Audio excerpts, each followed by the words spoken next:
On Halloween in 2014, residents of a Long Island community saw a man dragging a beheaded body into the street. Initially, it seemed like a gruesome Halloween prank. Upon closer inspection, however, it became clear it was far more sinister. For years, Derek had struggled with mental health issues that dated back around 10 years. His psychiatric problems worsened following the death of his grandfather in August 2013. Derek also had a significant criminal record. He was unemployed and had been arrested multiple times over the past decade, serving time for drug and weapons charges and spending some time on probation. In 2006, he was caught with a .9mm handgun and 100 Valium pills.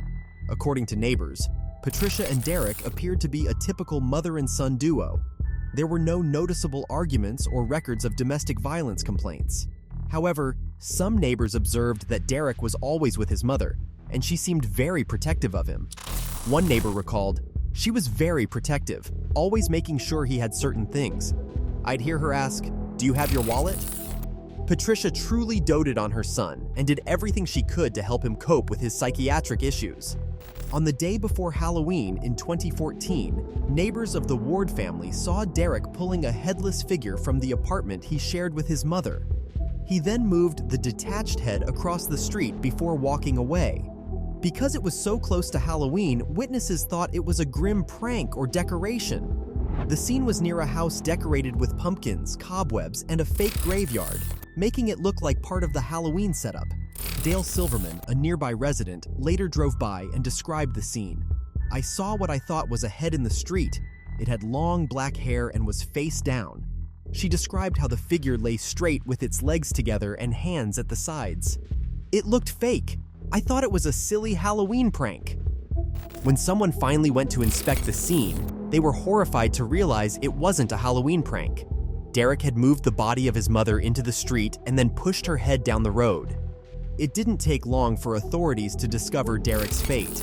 After taking his mother's life, he walked about a mile from their home and then jumped in front of a Long Island Railroad train.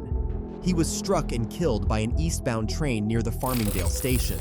His suicide was soon connected to the murder of Patricia. According to police, Derek was reported to have fatally stabbed his mother, beheaded her, and then remained in the blood-spattered apartment for several minutes before moving her body down the stairs and into the street.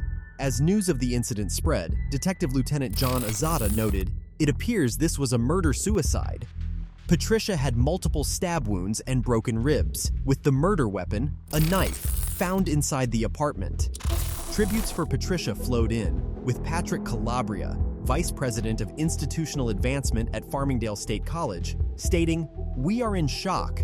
The staff in her department is teary-eyed. We are providing counseling to those who need it. It's a very sad day. A lot of people are taking it very hard." Following the incident, it was revealed that Derek had not been taking his prescribed medication and had been scheduled to see his psychiatrist. His uncle, Reverend Robert Lubrano, mentioned that Derek had been without his medication for about 4 days when the incident occurred.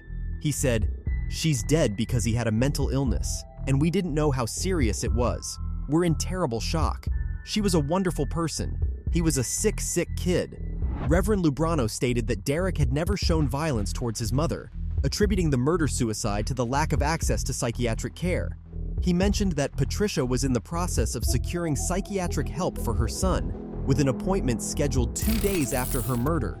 Patricia faced challenges in finding a psychiatrist for Derek since he was too old to be covered by her insurance, and finding one who accepted Medicaid was difficult. Eventually, she found a psychiatrist, but had to pay $200 for a 20-minute session. Her greatest fear was that her son would take his own life. Family members reported that Derek had become increasingly unstable in the period leading up to the murder-suicide and had urged Patricia to call the police. However, Patricia refused, fearing that the police would imprison her son.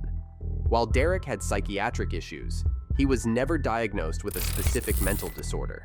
He heard voices, leading his family to speculate that he might have had schizophrenia.